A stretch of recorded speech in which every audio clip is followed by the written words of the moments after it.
Welcome to the Ignorance is Strength podcast. I'm your host, Fabian motherfucking Ojeda, and I don't know shit, but that's okay.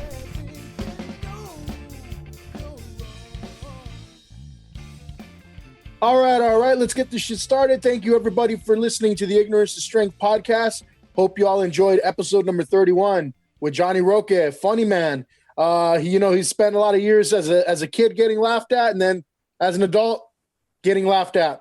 We had to end it a little bit abruptly, so we hope to have him back on in the future. Definitely would a lot of fun with that. Whitey is actually back again, three episodes in a row. He's kind of taking on that co-host role again, which was kind of the original plan for the podcast.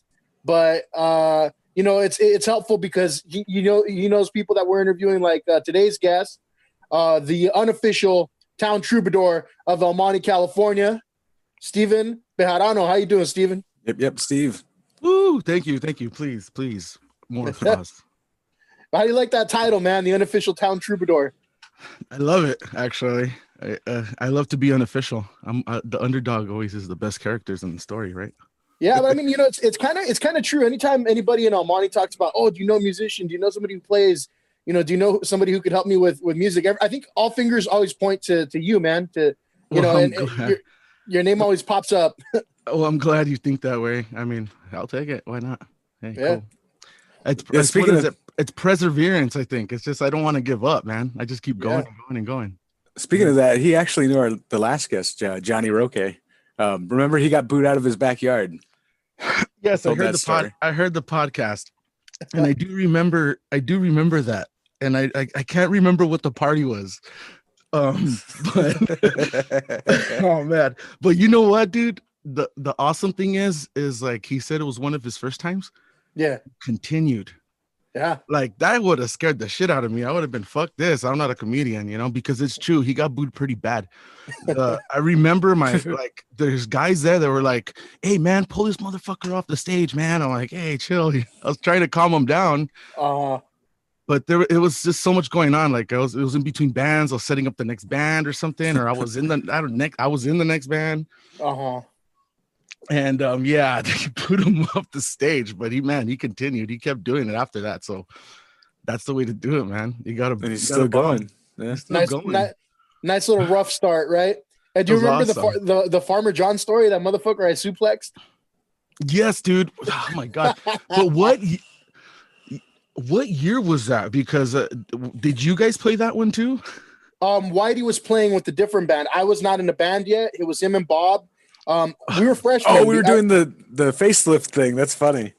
That was a bad act. That was year 2000. Bro, is that the time that I played drums with you guys? You did play drums with us. Right? That's funny. It was like last minute. We're like, can you play drums?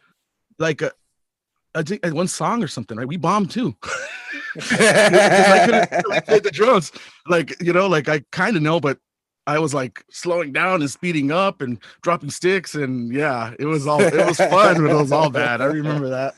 We had a guy that was supposed to play drums, and he told us he knew how to play punk rock music, but he was like fresh from Mexico. Was his name Fabian or? I don't remember what his name was.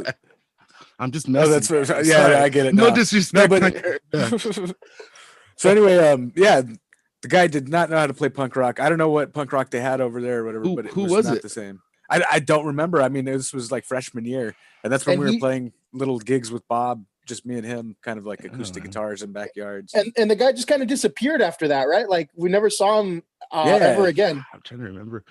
But it's funny, those days, I used to rock your guys's, I think you made it, dude. Like it was like a mixtape of stuff you recorded. I know like there was a ska version of Hotel California on. Yeah.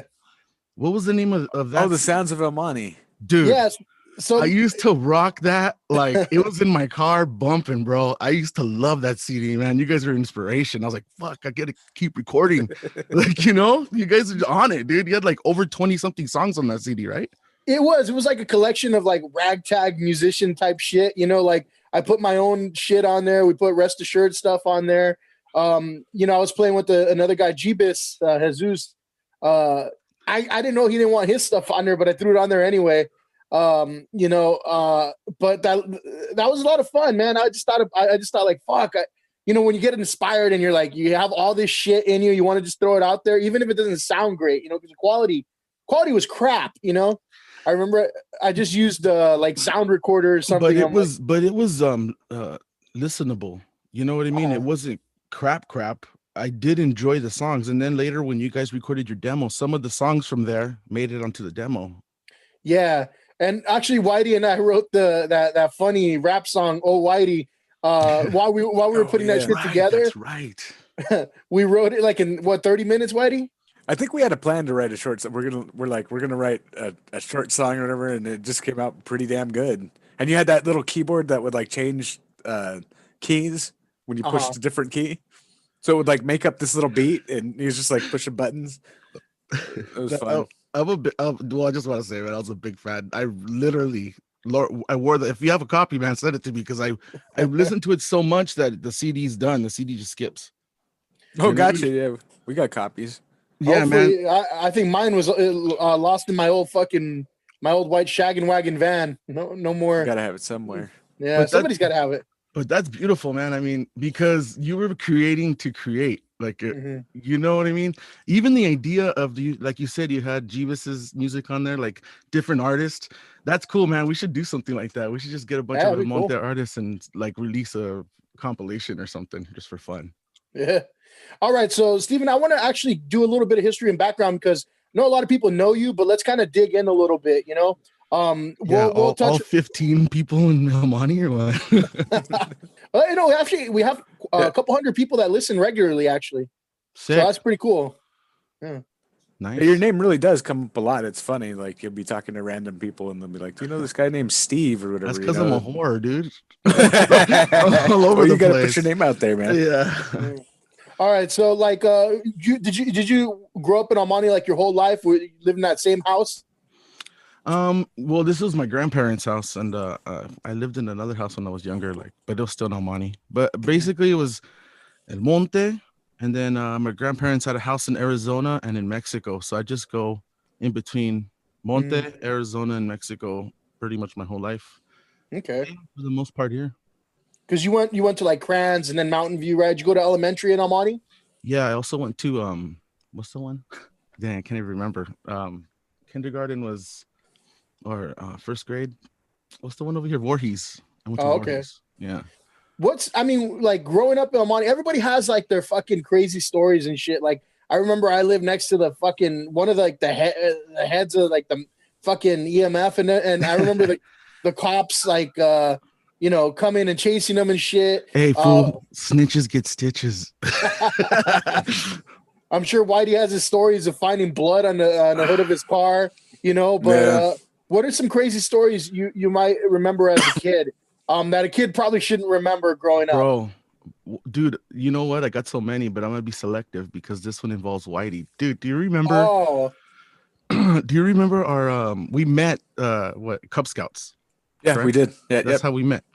Do you remember what happened to our leader? Yes, I do.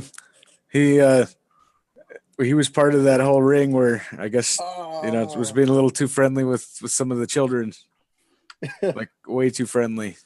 Yeah, way too friendly. I got diddled. I'm just kidding. I got diddled. No, fortunately, I got. Do you remember? I got out. Well, and the big controversy was, I guess this. Well, is he the one? No, he's the one that replaced. So here's the funny thing. I don't know if you know this, Whitey.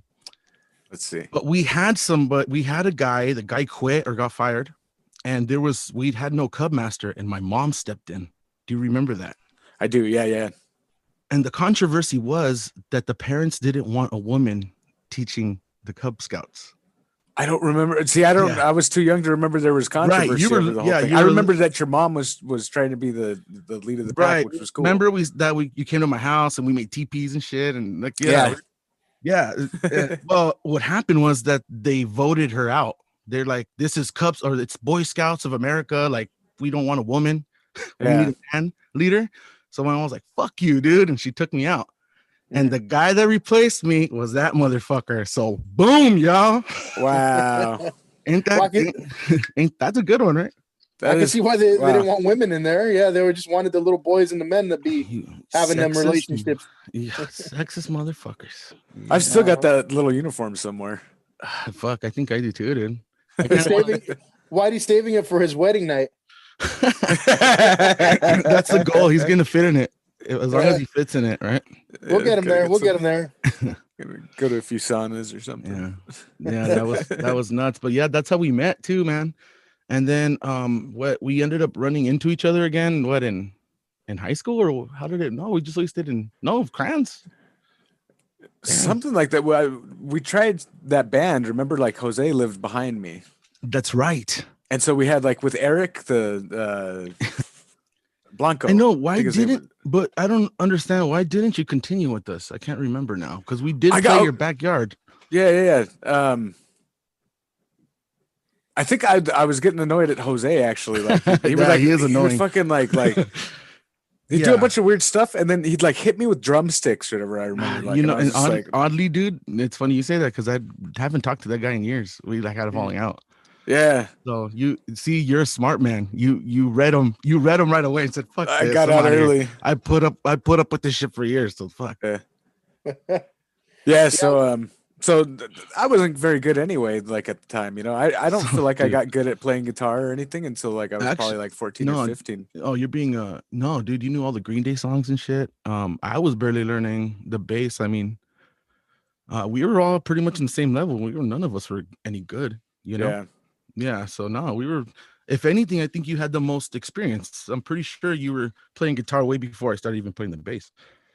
Yeah, I started playing when I was like 8. Well, yeah, actually, like a little. See, I knew a few chords before, but on somebody else's guitar. But I had my guitar when I was like 8. I was 14. Like 2 years. So yeah, I don't know. Like 2 years of begging.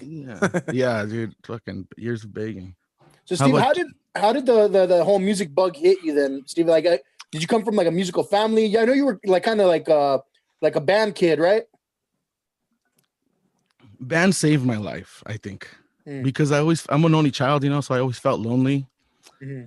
And I was never good at sports, and so like they would always pick me because I was tall, but and then we'd play basketball and I'd suck, So then like I was just always bad at just everything I did. I was just bad. I was bad at school, bad grades. But for some reason, once I joined like the marching band, like it just boom clicked. Oh, that was probably a bad move. That's all right. Yeah. But was that at Grants with Bynum? Well, we did it at Maxon, right? For like 1 year for 6th grade. What happened was they give us a choice. It was band or it was choir. And one of my best friends, like since like he's been my neighbor like my whole life. I was gonna join choir and he was like, "No, fool, join band. Play trumpet." And I never thought of playing an instrument. I never thought of playing a trumpet, And I was awful at the trumpet. But I liked that we were like, now I had homies by default, now I'm like, hey, go practice with the trumpet player. So now I automatically have homies, in the band. And I was so bad at the trumpet that they took me off the trumpet. And when I was in Crans and put me on the tuba because they needed a tuba player. I remember you had a tuba. You're the only person I've ever known to have a tuba. Oh, dude. And there it was. I think that was like the first steps of me falling in love with music. You don't have any back problems now from carrying that damn tuba everywhere? The shoulder. Dude, I remember I could hardly even pick that thing up. Yeah, and then now I still play guitar and whatever. And it's the same fucking shoulder, Yeah, but not too bad, dude. I'm pretty it was heavy though. You guys were lucky, man. You had like, what did you play? The trumpet, right? Who, me? Yeah. No, I didn't play no trumpet. Crystal played the trumpet. I didn't play that trumpet. I just played the guitar the whole time. And then we were in jazz band or something. Remember that? We were like you. Oh yeah. I forgot what they were called. The Swing Kings. Swing Kings. That's right. Yeah. Yeah, dude. It's funny. Like we've been like kind of jamming for a long without even like really realizing it. Right? That's crazy. Yeah. We've run across each other's paths a lot. Yeah, man. So I just fell in love with me right there. And then I remember the first time I played like in front of people, like this adrenaline, like, and I did good and fuck up this adrenaline rush. And then I just kept kind of going down the rabbit hole, and like here I am now. It's like I can't go back now, dude. It's too much. I remember when you were learning how to slap bass, man. Like I always remember that. I'm like, how the fuck's he doing that? And then yeah, it's a lot of jerking. And now I see videos of you doing that shit, and it's like you must have like fucking the strongest calluses on your fingers because those fucking strings must hurt, man. I guess I just don't care anymore, you know, because after you stop, if you play guitar for a long time, you lose that bass callus, and it just burns, and it just burns, you know. And because you know, a lot of the times it's like I have a gig, like, oh hey, can you know, I have like a last minute gig, so fuck it, here I am playing the bass, and I haven't played the bass in months, and you know, like, and my hands hurt, but there's no way, I just gotta keep going because it's like we're in the middle of a show, you know. Right. I just tolerate the pain now, you know. So Steve, when I first saw you, I think you know, I wasn't playing in any bands or anything like that, but I think I did have your drummer in my math class. I was a freshman and he was a senior. So it was like algebra something or other. But Whitey's right, he was kind of annoying. And I remember but he was cool, you know, like I'm like, this little guy, so he's like a little mouse that you want to flick away sometimes. Yeah, remember used to call him Mighty Mouse or Rat Face. Oh yeah. So like he kept talking up like, oh, I'm in this band, and you know, I went to go check out one of the gigs. I think that was in your backyard. Had to be. All the gigs are in your backyard. Right. And you were there playing with Sistine, right? Was that one of your first bands that you? I know you and Whitey kind of had like a band before, but was that one of your first bands that you were with? Like, well, yeah, basically it was started by me and that guy, by me and Bradface, and but I was in a band before that called Morocco Plus, and it was a punk band. You know, we played Pennywise and like Anti-Flag and like all the hardcore shit. But yeah, we that's I started writing.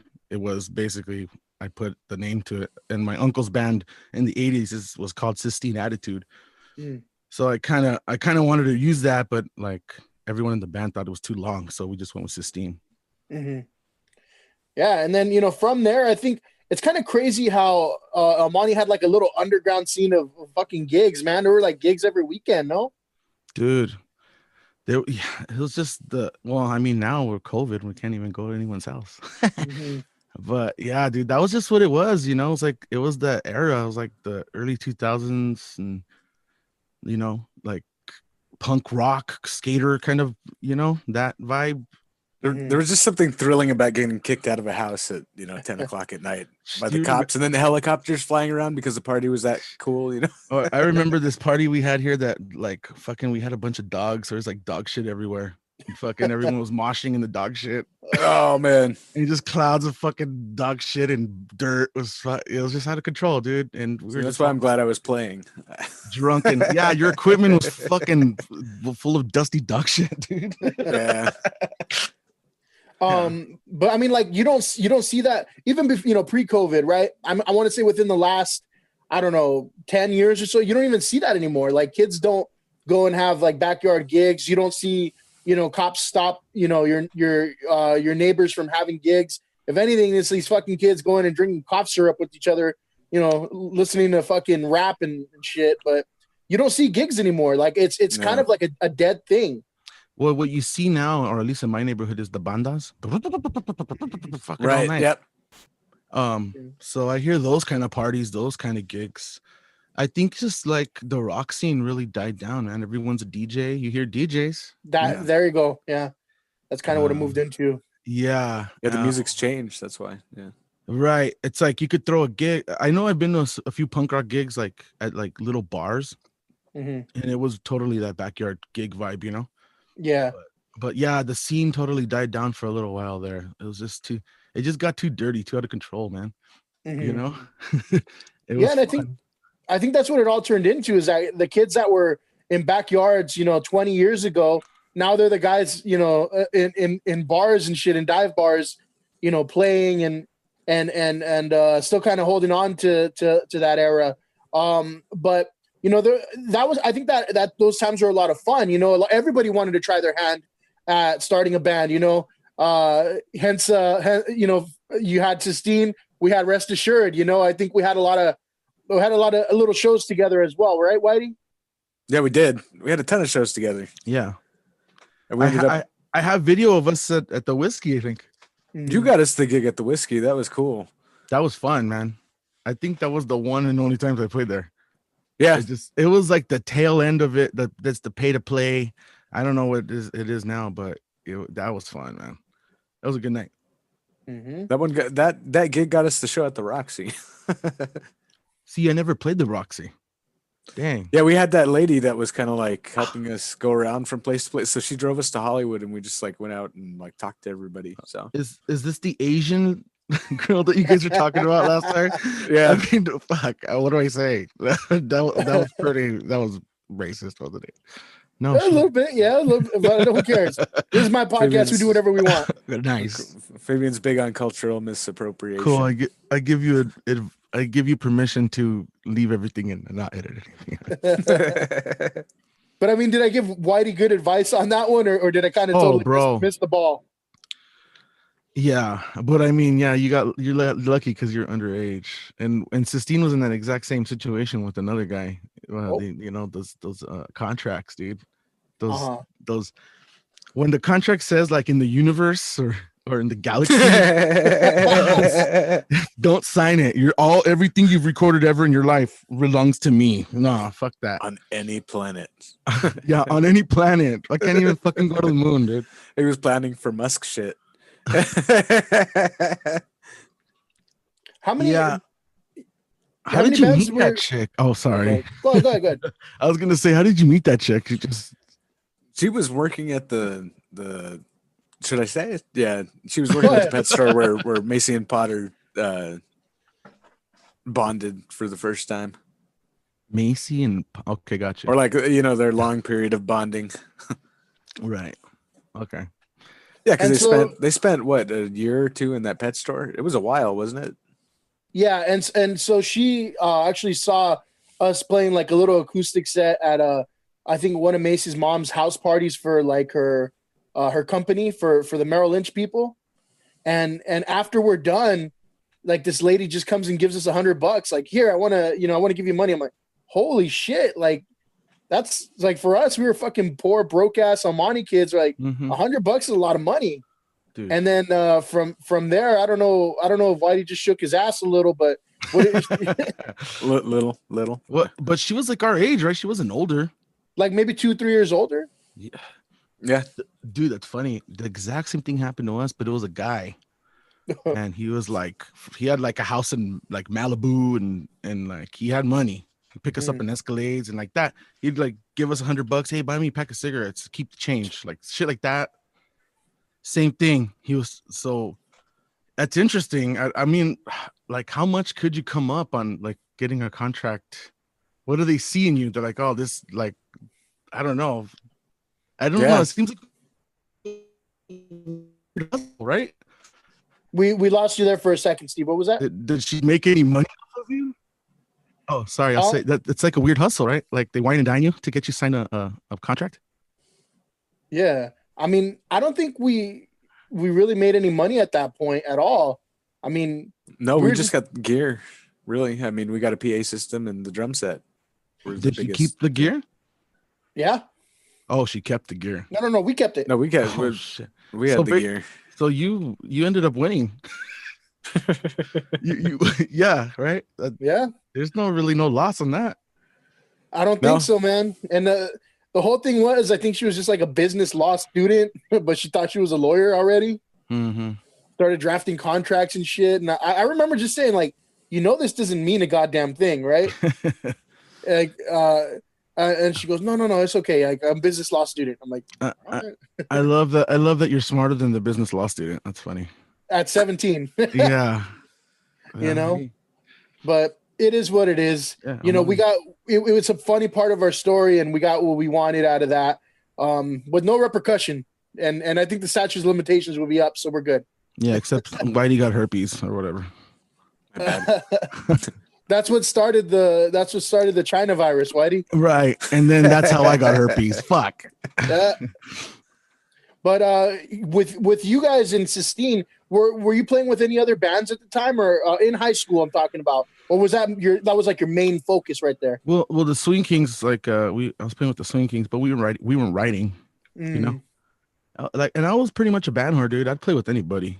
Yeah. You know, but you know how it is. You know, you're a songwriter. When you're writing songs, it's hard to it's hard finding someone to collaborate with. So like, especially at that time, I wasn't really singing, you know, so it's like, hey, I wrote some lyrics, you know, you sing them. And they're like, I sing my lyrics, or, you know, there's always that kind of thing. So I did play with a lot of bands, but I got kicked out of a lot of bands too. Oh, wow. Yeah, you know, like I think you know what it is? I'm too much of a pain in the ass. Some people are here to party. Like, hey, we're just getting high and playing music. And I was like, hey, we got to practice at least twice a week, dude. You know, I was like in another level. Like I wanted to go for it. And everyone else was just more about hanging out and partying. So a lot of the times those bands would kick me out because I was just too intense. Wow. So, you know, and I'm probably a control freak. So, you know, I like fucking doing my own thing. Yeah, dude, I was playing with a lot of people, and I still do. I just want to play. And that, I don't know if you guys ever done that, but there's a lot of problems, a lot of jealousy. And that, you know, I think that's another thing. I was playing with these other guys. Another band will kick me out because wasn't loyal to their band, or I couldn't play their gigs. Like they'd book a show, but I was already playing with Sistine somewhere else. You know, there's a lot of problems to that. Yeah. I mean, I was in another band when I was playing with Rest Assured, but we were kind of inactive. I don't know if Whitey, if you felt any of that, like, damn, he's never available. But I mean, you know, it's even just being in two bands, it's kind of hard to avoid, you know, the overlap sometimes. Yeah, I guess, you know, there's a feeling of like, you know, maybe you got too many, you know, irons in the oven or whatever they say, you know. Too many dicks in the pussy, or what? Well, especially when you're like, it's your first band and you're trying to get going, you know. Like you just want to get that project done, and then we can work on other stuff, you know. Like try to focus on one thing at a time. But then again, you know, there's people who just like to do a bunch of stuff, and you can't hold those people back. But see, there's the thing there. I think the problem would be like, I'm available Monday, Tuesday, Wednesday, and there's the band that's only available on Thursday. So like, I was looking for those guys or whatever, you know, like the ones that want to do it every day, you know, that was the most difficult thing. So basically it got to the point where like, I'm going to be at my house at this time. If you want to come over, you come over. And that's how like, or whatever, you know, or Jose would be like, oh, I'm down. Okay, cool. And I'd go to his house because the drum set was his house, you know? And basically that's all it was. It's just who's down to play with me because I'm playing every day, you know? Yeah. Yeah. A lot of bands, like I said, it you know, it was a hobby, you know? And for me personally, I think, you know, speaking as far as any band, playing with any band, I think it just turned into a hobby just because, you know, turning 18, 19, 20 years old, a lot of the time you just want to make money, you know, and there's no money in music at the time for me anyway. And so I think that's where I just kind of started to drop off. Oh, you didn't get your money? No, I didn't get a dime, you son of a bitch. See, dude, I'll tell you your mistake. Where I started making, what happened to me was the opposite. I started playing like in wedding bands, you know? So after a while, that's like, hey man, we go to gig in the backyard. Like, how much are we getting paid? We're not getting paid. We're playing in the backyard. Oh, sorry, I'm playing in Colton with these older guys, you know, right. and I was making money, you know. So and I got so busy that I kind of fell out of the little loop, out of the scene, you know, the scene that was going on. I got too concerned with making money, right? I always feel like it's like either you write original music and you suffer for your art, or you just play like cover bands and make money. But I was making money, man. So, you know, like on a 4th of July or something, you charge double, you make a lot of money. Yeah. No, and I think that was like our kind of unraveling with Rest Assured, where we just kind of fell apart, where, you know, we're working too much and you just know there was no more time for it. For you, I noticed, you know, Sistine kind of took a different shape, a different form, right? So I think the only like person that was original that was left over was you, and then all the Palma brothers, right? Well, what ended up happening was Jose joined the Marines full time, so I lost the drummer there, and then we were playing with Andy Garland, and he got engaged and got married and had kids, you know. So he really he concentrated on that, and I don't blame him. And we still jam out to this day. We're really good friends, and we've been recording. But yeah, Andy was always fun. Yeah, he's a really nice guy. He's awesome, and yeah, we're gonna be releasing some music soon. And it's funny you mentioned the Palma Brothers because I'm putting it all together. We have so many songs written, and that it's still kind of I still like personal to me, so it's still there, and we still got stuff. Mm-hmm. So yeah, so after I lost that, I just started recording on my own, and the plan was I was just gonna get all my friends to like record like like a solo, but like have this guy sing and that guy sing and this guy play drums. And what ended up happening is I had this guy Joe Montalongo lay down the drums, and I started recording the bass and everything. And the first person to come and sing a track was Joe Palma. And it was like, boom, like fireworks. Like it was like, damn, that guy's voice is perfect for the type of music that I was kind of writing, And the problem was I recorded myself sing, and I hate the sound of my voice. So I've already recorded these songs. The songs were recorded with my voice, but it's just I listened back and it's like I don't have it, like my voice wasn't fitting the music. But when this guy is like, damn, it just sounded great. So I was like, that's where it really took off. And he was like gung ho. So we boom. As soon as he joined the band, and you've known a Mike. Mike was like one of the best guitarists at our high school, Yeah. So I was like, hey, dude, get your brother, And then Mike came down and laid some stuff down. And then their younger brother, Sergio, was in another band called the Black and White City.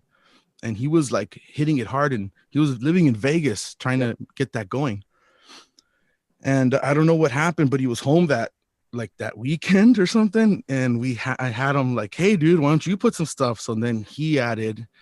And I don't know. I think it just sounded good. It's like, oh man, this is really starting to sound real good. And then that's when I mentioned the other guy that then we started getting like that guy who was giving us money and getting us gigs and trying to make us sign contracts. And he was taking us to like nice studios in like Hollywood and shit. He was whining and dining us, bro. So it just boom took off. And yeah, that's how that kind of happened. And that just got out of control, like we were having way too much fun, a lot of drugs and a lot of alcohol and like crazy ass nights. We were rock stars, and we were nobodies. You know what I mean? Like we were doing all nighters, bro. Like it was just there was a period of we called the pleth days that we were just like nonstop just recording. I was gonna ask you about that because I always see you put that. I'm like, what the fuck is that? Like you always put like the pleth room or something like that. Yeah, you ever seen that movie The Three Amigos? Oh, maybe a long time ago. Probably I don't remember too much about it. Yeah, with Martin Short and Chevy Chase, dude. Well, there's a part in that movie where like the villain, like he's like it's his birthday or something. He goes, oh, you got many presents today, Jefe. And he's like, really? Do I have a plethora of presents? And then he's like, plethora? Yeah, you have a plethora. you gotta. So I think we're just stoned and fucking watching it and recording one day, and like I recorded it on a cassette tape, and we wrote like a whole song off of it. And then I don't know, that just stuck. We're like, hey, pleth, and pleth this, and pleth that, and that's plethora of that, and yeah, I don't know. It just kind of stuck with us and within our little people, our group. I guess. I thought that was. I always see that. I'm like, what is that? But it's kind of your thing, How many bands have you actually been with like in the last few years? Because I noticed you're like with that 80s cover band. You're with like a Spanish rock band. Like how many bands and gigs do you actually like regularly do? I know we'll talk a little bit about the cruise in a bit, but how many bands do you think you're a part of? Well, let's say the main one. So there's Sistine, and then I have my own solo stuff, right? And then I have Yankee Azteca, which that's the rock en español band you're talking about. I play with the Flashbacks, which is the 80s tribute band. I also play with this guy Jimmy, and he has a bunch of names to his band. It's like Jimmy and the Wild Hearts and Jimmy and the Suicide Kings. But those man, yeah, I used to play with the Burn, but like it's always very, hey, our bass player can't do it, you know. And in fact, all of these bands have bass players. You know what I mean? Like, because I'm gone when I'm on the cruise, so yeah, it's sometimes I'm just kind of a sit-in, and then like Yankee Azteca, man, those guys are like my brothers, man. We've been playing just as long as Sistine probably. Wow. And we've been recording this album, and I'm excited. I kind of been co-producing it with the other bass player of the band, Ish. So I kind of I've been playing the guitar parts, and man, I'm excited. We have some good stuff. We've been recording. I think it's good, and that's all that matters, I guess, right? I try to make the best music we possibly can. There you go. Yeah, but I don't know, bro. There's a lot of bands. Yeah, I always noticed that, man. Yeah, well, you always have your hand in something different. But you know, Whitey and I started to notice when you got like that. What's that cool little machine you have, man? That you're able to fucking play like like the looper. He's like a looper. He's a one-man band. I always tell people that. I got a friend. He plays on the Carnival cruises. He's a one-man band. That's how you're introduced. Yeah. I was at a Coachella one year, and there was like, I don't know if you've ever been there, but back in the day there was like I don't know. He that's what he did basically. But he played ukulele, he beatboxed, and he played like saxophone. God, I wish I could remember the guy's name, but whatever. Yeah, he was great, and I was like, man, you know, that's when I realized, like, dude, you could do this shit better. Like, he doesn't even have a band, and I was so entertained. So I looked into it, and yeah, that's when I bought. It's the RC300. It's by Boss. It's a looper. It's a looper pedal. You can record multiple tracks. It's just you control it with your feet. So like I'll record like a beatbox on one track, a bass line on another track, and sometimes I use like an octave pedal to make it sound like a bass, and then I could have an extra track for whatever, you know, lay down a rhythm and then solo later. But it just it came out of necessity, because when you're like working on a cruise ship, 4 hours of playing, my hands were cramping up, dude. My voice was killing me, because it's like you got to keep going. You can't, you know. So it was like I'd loop something and then rest my hands, rest my voice, you know, play just kind of solo. No one's listening. Oh, I'm just gonna solo. So yeah, that's how I got into that, and just living on a cruise ship for months at a time, I just got really good at it after a while. You know, I was doing it every day. Yeah.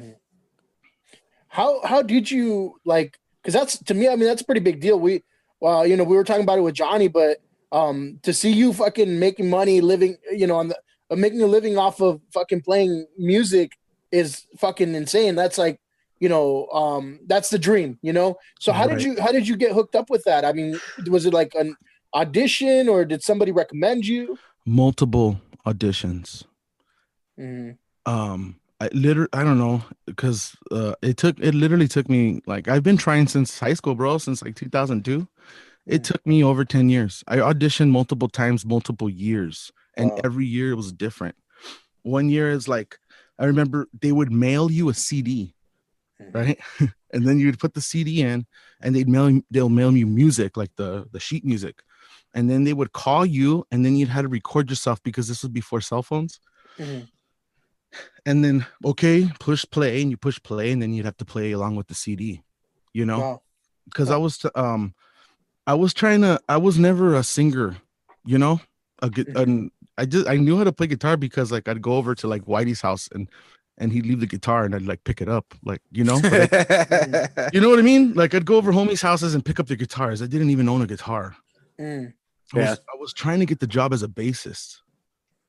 So I was just trying for years, dude, and fuck it, I got pissed one year, because what happens is they call you in for we're gonna call you in for an audition, like in person. They never called me in, so what I did was I went anyways. and so I fucking walked up to the building, and I was like, yeah, I'm here for the audition. And the guy's like, what's your name, Steve? And he like looked at the list, and he's like, you're not on the list, bro. And I was like, what? dude, I just drove like over an hour to come down here. He goes, well, show me the email that. Oh, fuck, my phone's dead, Dude, I'm just bullshitting. And then I'm like, who's in charge? And he goes, that guy. And the guy was like standing right there. And I was like, oh, can I, like, maybe he remembers me. Oh, okay, go ahead. So the security guard let me talk to the guy. And then basically I begged the guy. I was like, look, man, I'm here now. I want to audition. I'll wait till the end. Like, I'm determined. I don't know. I can't remember what I said. But the guy's like, you know what? Someone just canceled. And he goes, fuck it. So that's how I got my foot in the door. And I auditioned that year. And he, like, the vibe I got, he was like, dude, basically he was like, you're a good bass player, but we don't need bass players. I'm sorry. Well, what do you need? Guitar players. So I was like, oh shit. So there was an acoustic right there, and I kind of was doing it on the side, So I was like, okay. And he's like, do you know any Beatles song? I knew one Beatles song. I knew Don't Let Me Down, or like I played a Beatles song, and then he's like, do you know any Cream? I was like, no, but I know some Eric Clapton. So then I played an Eric Clapton song. And then he's like, all right, just play whatever you want. I think I played like Bad Fish or something, Mm-hmm. And he was like, bro, he got the job. Nice. I was like, holy shit. And he goes, give me your number. So he wrote my name down on a piece of paper. And he goes, I'll call you in a month. Okay, cool. He never called me. So a year passes, man. Right? A year passes. It happens again because they do it annually, I hit them up. They call me. They're like, dude, we've been looking for you since last year. Like the number that you put, we lost that paper or something. I couldn't find your number because you weren't in the computer. And I was like, fuck. So yeah, he was like, you're hired. Like, so then it was just kind of like, it was just a lot of fails, bro. I'm telling you, 10 years of fail. No. And I don't know what made me, even that last time where I snuck in, I didn't get a call back. So it's just, that's probably the hardest part about being a musician or an artist. It's a shitload of no's, but fuck, getting that one yes, it just feels so good. Why did you have some questions about the cruise? I know you were pretty curious about that. Now, what's it like living on a ship for so long? It's kind of like living in Vegas, I think.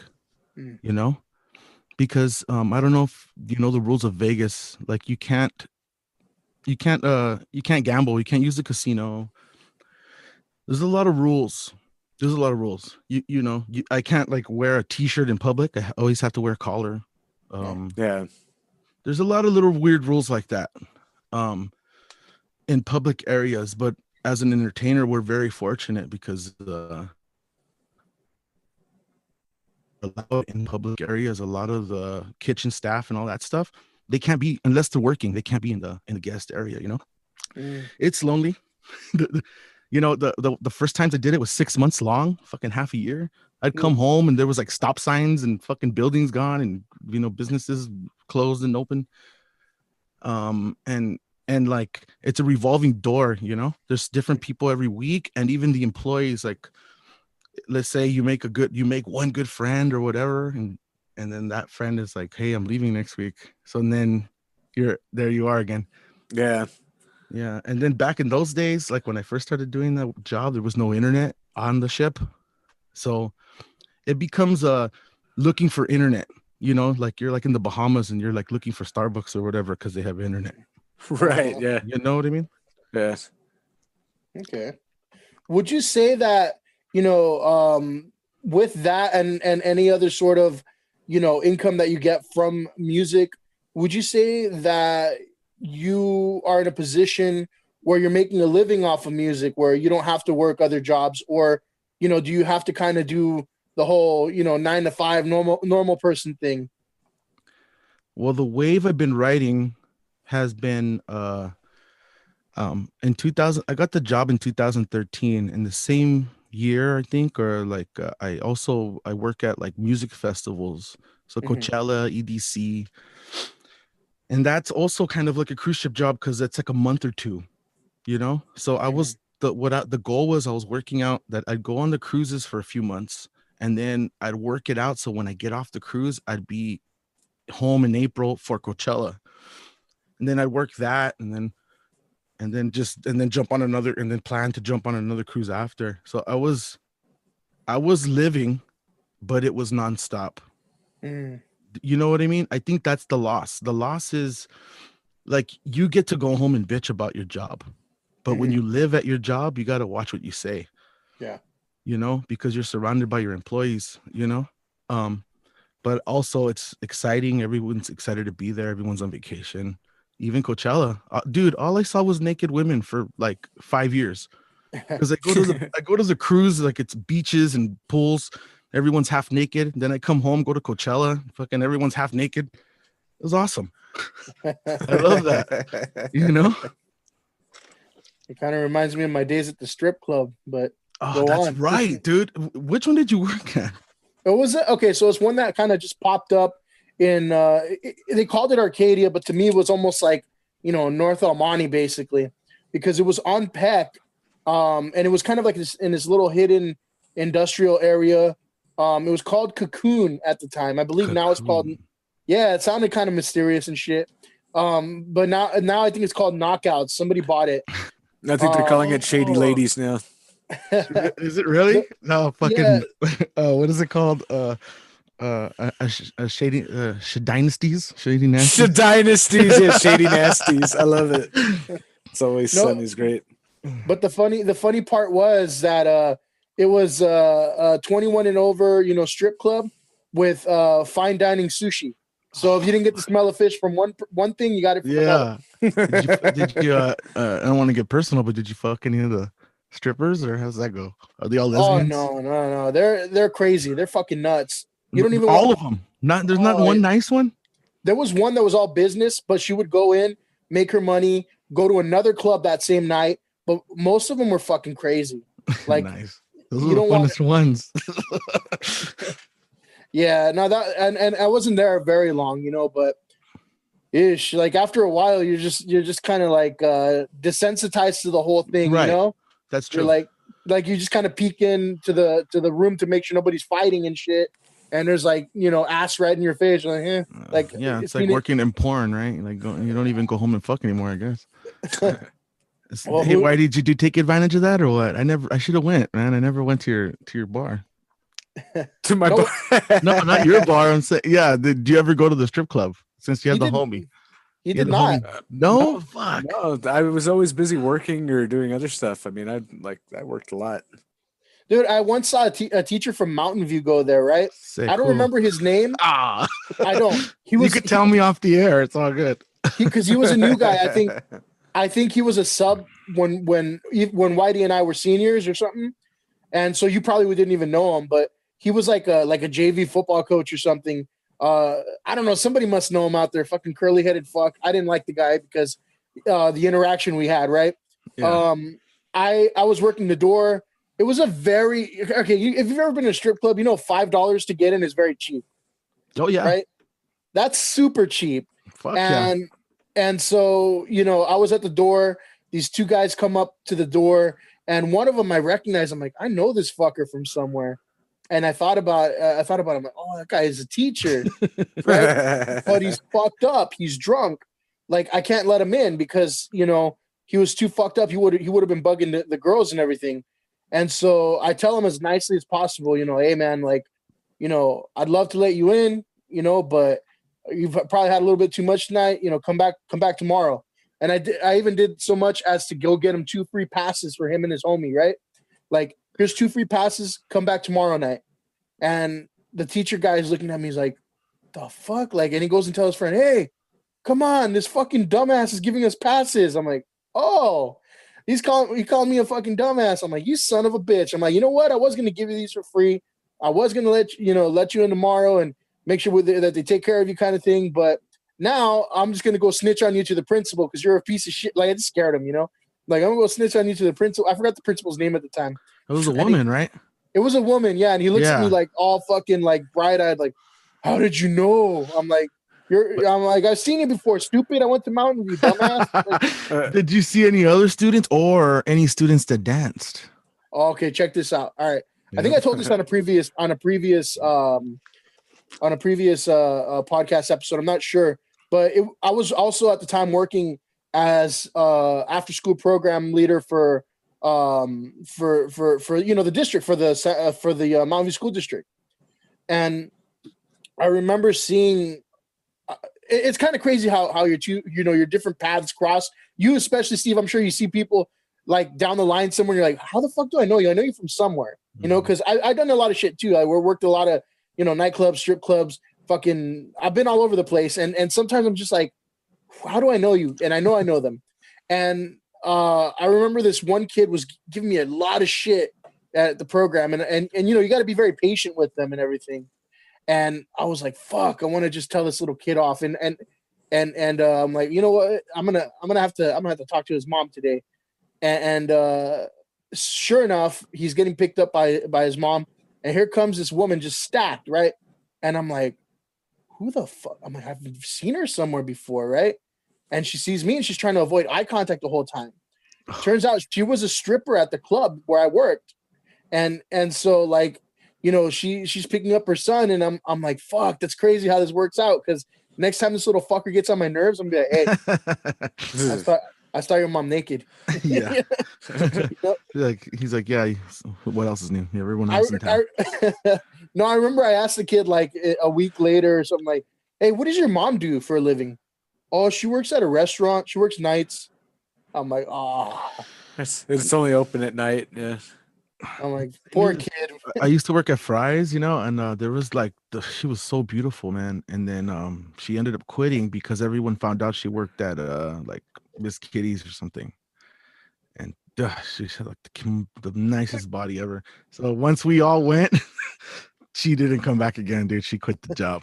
But can I tell you, look, every single job I've been at, for the most part, somebody has been like naked online or has been a stripper. Like that's almost every single job I've ever had. Well, and especially now, right? Everyone's naked online. I mean, with the OnlyFans and all that. Yeah, go to my OnlyFans, guys. Mm-hmm. And there's no shame about it now. Well, no, it's regular life, bro. Yeah, but it's crazy how back in the in the old days you would see somebody that had that going on, and they'd basically quit their job and have to go into hiding. Now it's just out in the open, like, hey, pay me $5, see my butthole, Yeah. So what site is this, dude? I'll pay $5 to see your butthole. .com.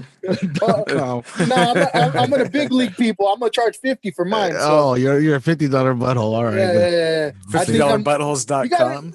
You gotta know your worth, I mean, it's like a cameo, right? Yeah, exactly. I'm like I'm a celebrity in my own mind with this little shitty podcast, so I gotta tell you. Fuck your butthole, bro. I bet you'll be a fucking celebrity, at least in the hood. I'm just kidding. Calm down. Calm down. I saw like deer in headlights. He was like, oh shit. No, you cut out a little bit there, but I think I caught the rest of it. All right, cool. Because I said some stupid shit. Yeah, man, but shit, I don't know how we got derailed right there talking about buttholes, but I don't know. We can't bring up buttholes because then I lose concentration. Is that going to go in the episode recap? Buttholes, comma buttholes, comma. Yeah, it's basically 45 minutes of us talking about buttholes. And then there was Whitey's butthole. It wasn't white though. Oh. What it was a mystery on the next podcast. You want to know what color it was? Tune in on Sunday to find out what color it was. Is this live or what the hell's going on here? No, it's we'll put it out tomorrow. I'm gonna edit. Oh, it's Saturday. Oh, yeah. I mean it's Sunday.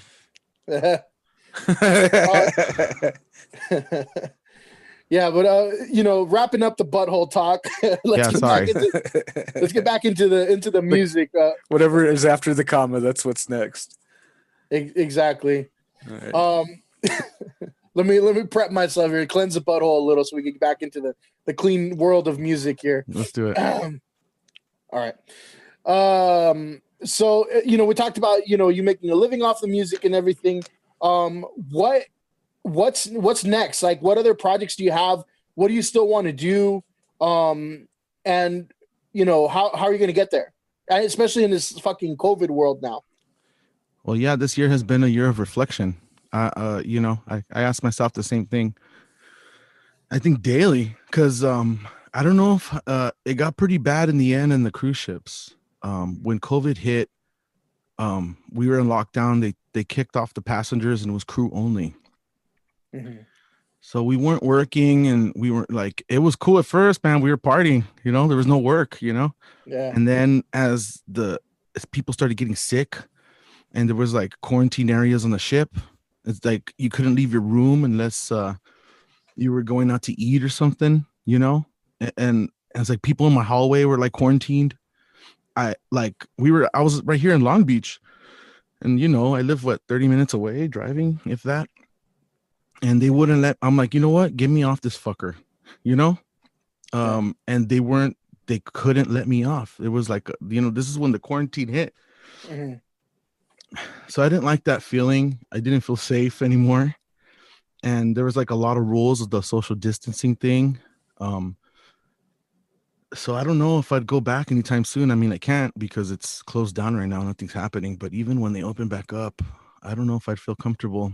Mm-hmm. At least not this year, until this blows over, you know.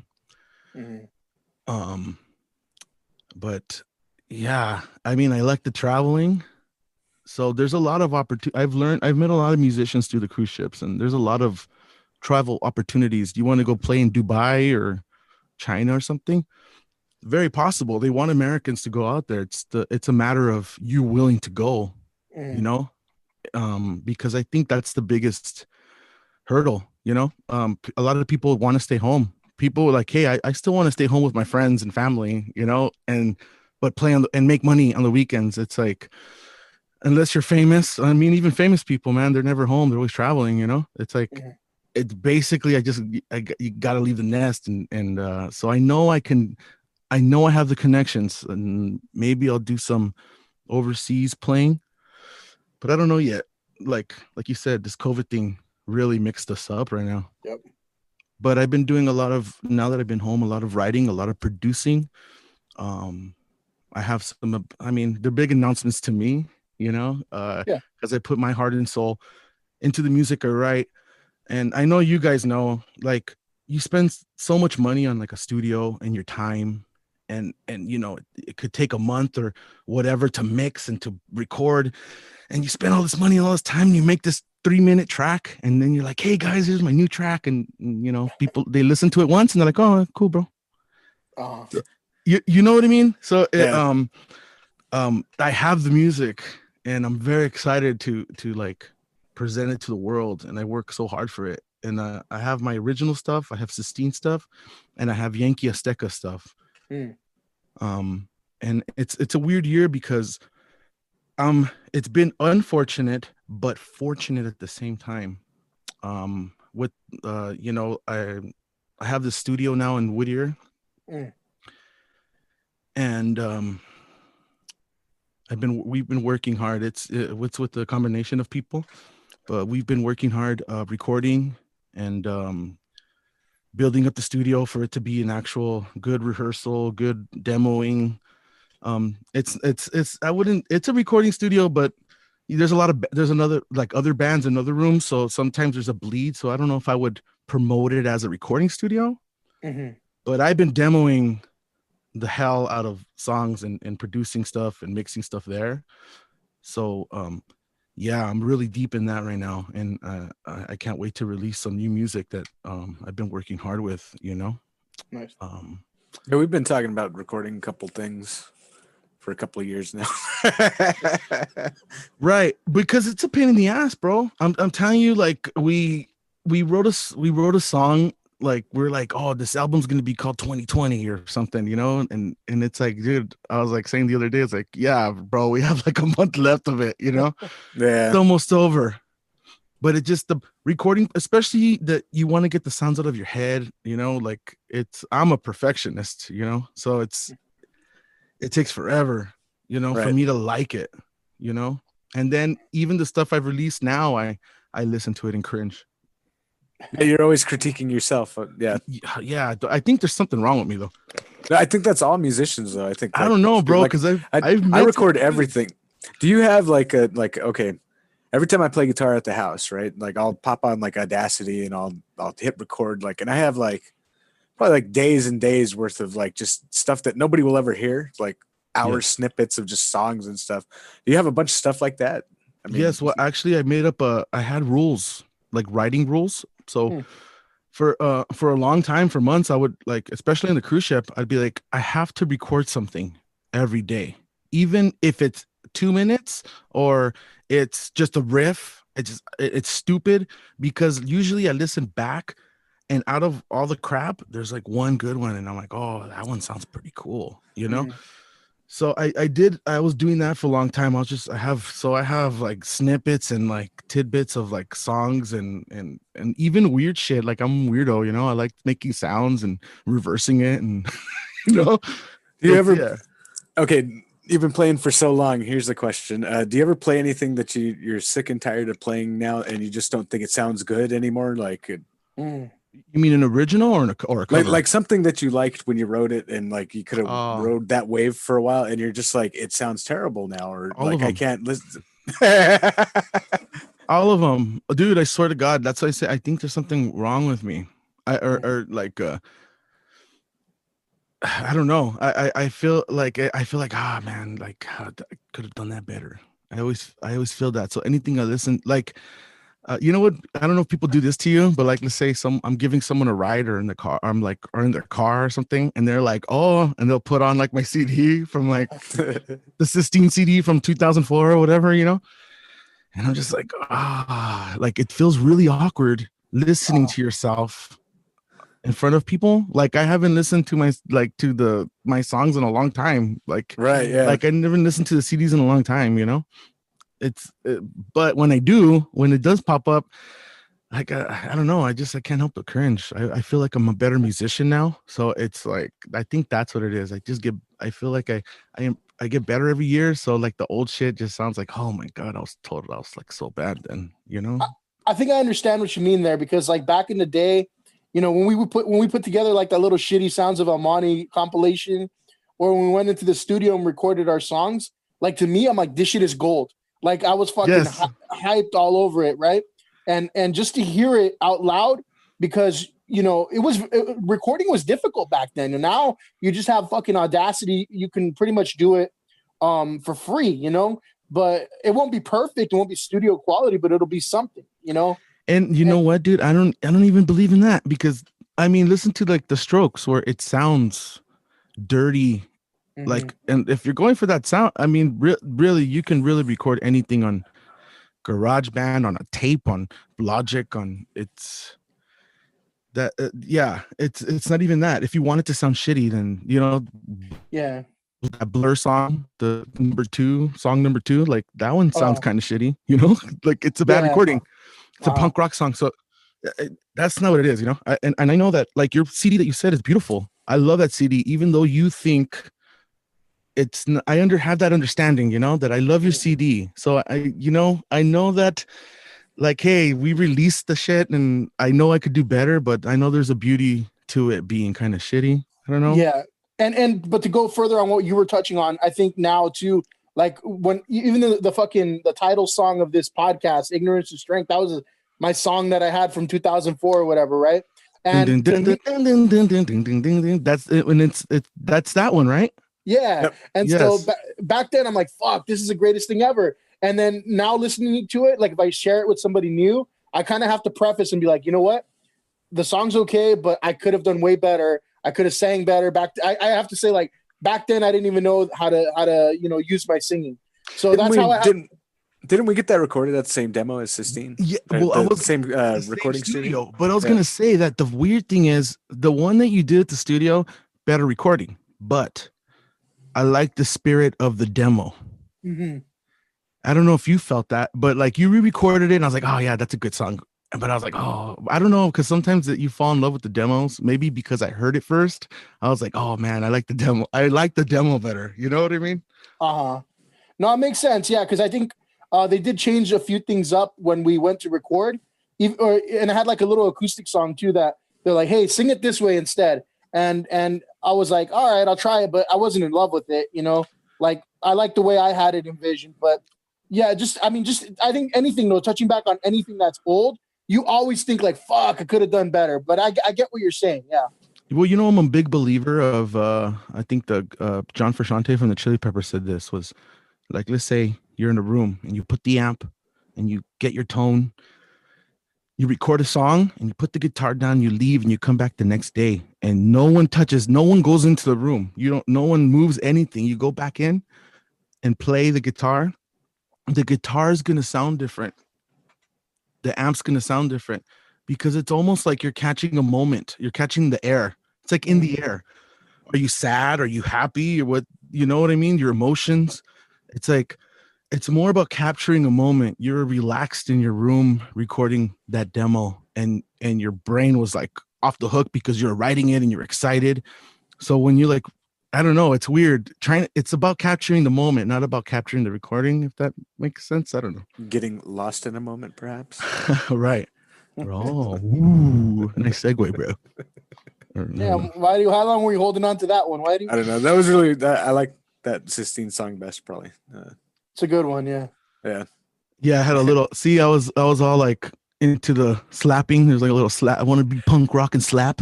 I think that's what I like the best about it. It's like Right. it's like, I don't know, like an old video game or something, like makes you want to move. I don't know. The bass totally carries that song. Yeah, and then like the funny thing is like, fuck, I forgot what I was gonna say. Damn, that's some good weed. Where are you going nowadays, bro? Like, are you hitting the pot shops or? It's all delivered. I work for medical marijuana packaging. Jesus Christ! I'm a printer. I do like bottle caps all day. Bottle caps, lighters, grinders. I think we're the biggest place on this coast right here. Okay, so we gotta hook up. I gotta try some of your product. Well, we don't have any products. See, that's the thing. I don't have any weed on premise or anything like that. But do you have grinders? We have grinders and everything else. Yeah, we have a smoke shop on premise. I don't think it's open right now because of COVID, but right. They have check this out. All the dispensary supplies. Can you see this? Yes. Okay, check this out. So you open this up, right? And there's a grinder in here. So there's see that? Oh yeah. And have you seen these? And then you can put. Are those like Medex vials? Yeah. Is that what that is? I think so. Yeah, they carry stuff like that. Yeah. You could put the crushed up weed on top. I don't know. It's beautiful. Yeah, they carry all that stuff. I mean, we just do the supply. So anything you put in the smoke shop that's what they'd have, and they do they applicate jars with labels and stuff. Cool, man. That's good to know. Yeah. Blunt so tubes. Now you got to let me know where what shops to hit up that have your product so I could review them on my YouTube page. Yeah. What's with your YouTube page, Steven? You got like is that like another little project that's not musical? Yeah, dude, I'm a scattered brain, so basically I just put whatever I want. Like I have a lot of covers. I've done some reviews on there. I try to vlog. Basically whatever pops in my head, and I put the time to record it or edit it. Really, I have a lot of video. It's just the editing part kills me. Yeah. So yeah, but dude, I had some plans before, and like I was saying earlier, that it's a harsh year, but it's a good year. I got a studio this year, and I got a van. So I've been fixing up the van, and originally the plan was I've done it before. I rented a van last time, and I drove across the country, and I played in every state that I passed along the way. Like I think I watched that. You did and I'm a subscriber to your YouTube channel. You have that there, right? Like where you did like a documentary style. Right. So, and the way I guess I see everything is I guess I'm learning as I go, because I'm just kind of making it up, So that was a plan, and I kind of really wanted to do that, like be interactive with it, like go live and record the driving or whatever. But I don't know, man. I don't know if you guys have. I've done some like late night drives, and right now is not a good time to travel. Yeah. So tonight the curfew starts, right? Right. Well, it's California. I'm sure you could drive across the country or whatever, but there's nowhere to. You're going to be playing on this. I mean, you don't even want to be around people right now, so it's like. Yeah.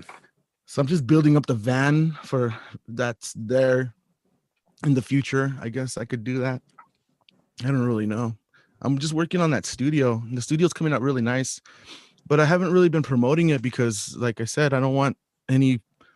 It's like COVID. I don't want anyone in there right now. You know, maybe when shit blows over, I could start like recording bands or whatever. Everyone's doing it wrong. You got to get like invest in some bubbles. You just put each musician in their own little bubble. Have an oxygen tank by or something like that, and you can pump some air in. I don't know. Hey, why not, dude? I'm sure you could buy bubbles. Didn't actually that band did that, right? The Flaming Lips, yeah. Yeah. That looked kick ass. And I wonder if that could help if you have your amp in there, maybe you can like record. That would be it, right? You'd need different rooms. Yeah. Yeah. That's not a bad idea, man. You're gonna see me blowing the bubbles and shit. Yeah, they were like walking on the crowd in those bubbles, like I think they were. Yeah, they had all the bubbles get together, and like the singer's like on top of the bubbles, like fucking like rocking. Really? Out. I gotta check that out. No, I haven't watched that video, but I didn't know about that. I didn't see a video. I saw a picture somewhere. Like I could be making the rest of this up. Maybe it was just some fantasy or something. But it's probably that's a good That's good, man. Maybe we're coming up with some good ideas right now. Someone's gonna make a movie out of this. Yeah, but yeah, man, I've been working on my YouTube on my web. I've been working on my websites up, but I don't know. I'm sure you're kind of doing the same thing, right? Like I'm just kind of shooting bullets in the air and seeing what sticks, what's good. Because like, you know, I do like covers and stuff, and I try to do it weekly at least, and I put them on the YouTube or whatever, you know. Instagram and all that stuff. Yeah, just get it out there. All right, so just some real quick like bullet point questions that I wanted to ask. Just kind of fun, right? Mm-hmm. What was your first and foremost, was one of your shittiest gigs ever that you remember, or craziest? And then what was your like most moment of glory, like best, like this is the funnest fucking gig I've ever had? Well, the funnest gig I think was like the were you in the band then, Whitey? I played like freshman year or something, the talent show at school. We played the talent show, but I don't think I was in the band. What did you guys play? I remember by the song. I wasn't a lot of even then I was in bands. I was in the Swing Kings, and I also played with Joey. He like had a rap song, so like I played bass while he like rapped. Right, I remember that. Yeah, I think we were on the same bill, but we weren't playing the same bands. Yeah. Well, that was really the first time I played in front of people with the bass, because I was like in marching band and all that, field show band and all that stuff for years. But I that's probably got to be one of the high, because after that I remember going home and not sleeping, like just like I was high on that adrenaline rush. Yeah, like, you had an audience. Yeah. People were clapping and yelling my name, you know, and I connected with my hands were hurting, you know, because I barely started learning how to play bass. That's probably one of the best, because there's so many shows. Like there's a lot of high moments, but fuck, let me think. Worst, like worst as in like bombing or whatever you feel like in the back of your mind is like, fuck, that sucked. Hey, I think you were there, Whitey. we played a church or something. It was a church. Oh my god, yeah. And the drums were behind the shield. The shield. Yes. We're at the refuge, yeah. That's what it was called. And then and I think I have it on CD or something, right? But I remember we haven't played together in a long time, and I think you called this last minute, correct, you guys? Yeah, I was trying to get somebody else to play. They let us have the little spot or whatever, and like I knew people were going to show up, so I'm like, well, we can have people. So like I haven't played with those guys. That was like the tail end of the band, like, you know, like so that lineup, that lineup of the band. So we haven't played but we were like pretty man, we've been playing these songs for years, you know. And like I just remember like I didn't like the sound of anything. My voice sucked. I remember that was a crash and burn. Oh man, I heard it from my friend's mom that like because it was a church basically. We played like the Bloodhound Gang's Bad Touch, and like fuck yeah, like, that's right. she had come in like, I don't know, like she's standing at the door or whatever, and she's like, yeah, I can't believe you played that or whatever, like blah blah blah. Or, like I got a mouthful. And you used to sing that, right, Fabian? I did, yeah, behind the drums, yeah.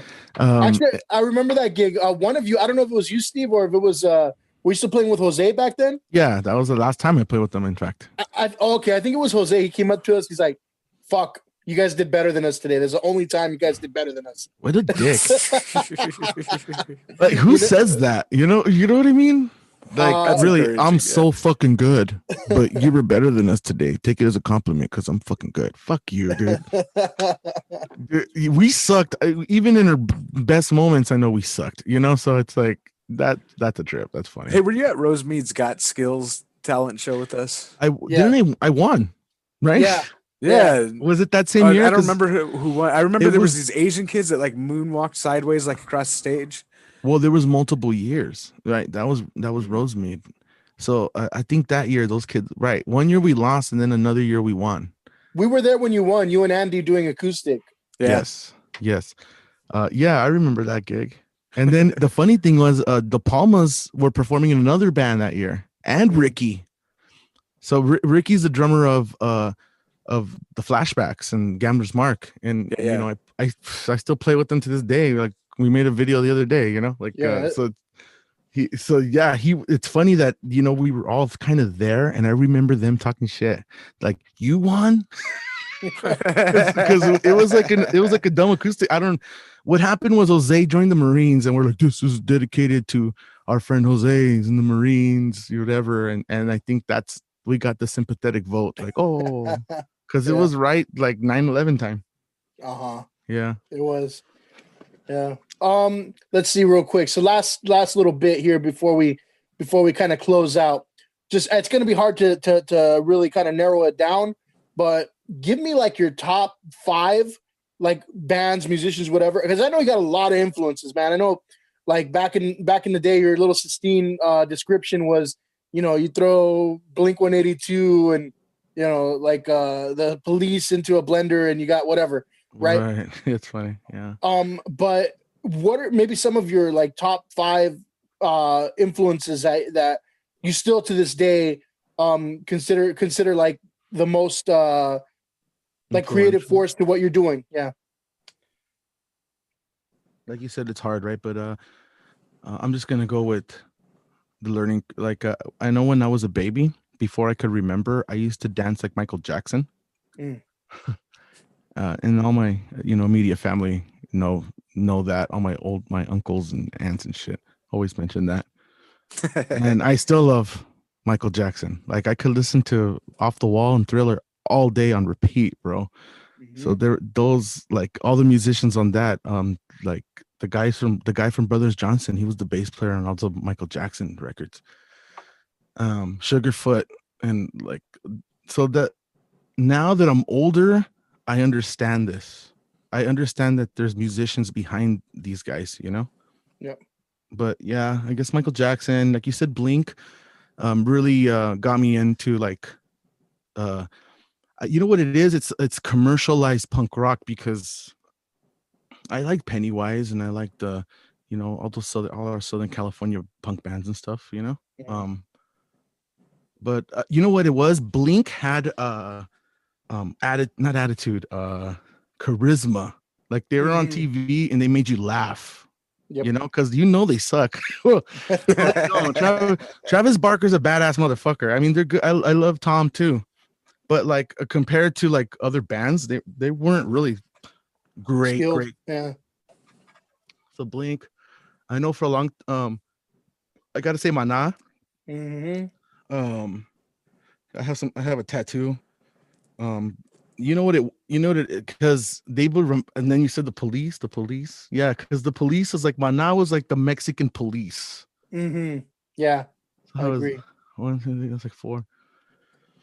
But yeah, you know, but you know how it is, bro. Like, even especially nowadays that, like, we have iPods or like Apple Music, you could listen to anything. Yeah. But back in those days, I'd buy a CD and I'd fucking wear that CD out. So it not like nowadays you listen to it and then, okay, now and I'm gonna listen to another band, you know. Mm-hmm. But those days I just listened to the songs over and over and over. So the Police, I'm trying to think. I think that's where, now that you mentioned that, that's where I get that. Like I do the same thing now, but I've never changed. So I listen to the same song over and over and over again. Like just I'll listen to the same song for a day. You know, if I like a song, I'll listen to it for at least a day. I could go forever. I mean, like you said, slapping.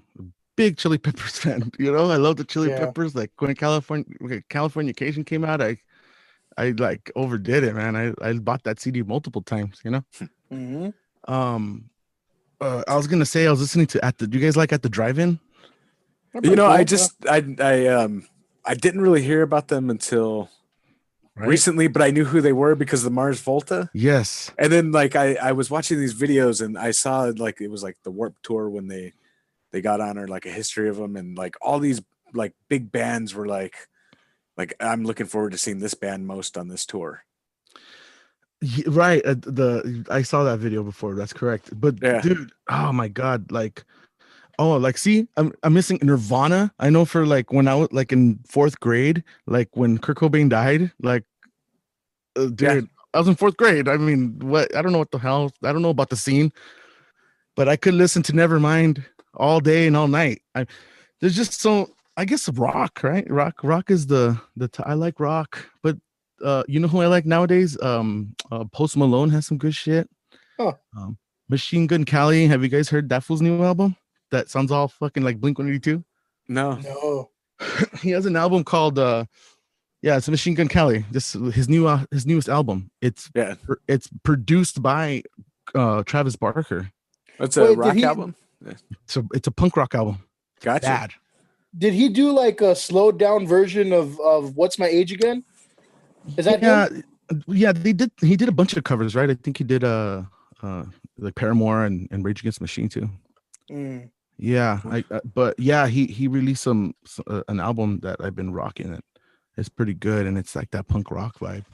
Yeah, and I'm sure like I know this that was like a loaded question. I knew you weren't going to hit all of them, but I'm sure you're influenced by like Sublime, no doubt. You know, okay. I think I hear a lot of that and what you were doing. You know. So here's the funny thing. Well, I guess that's the Police.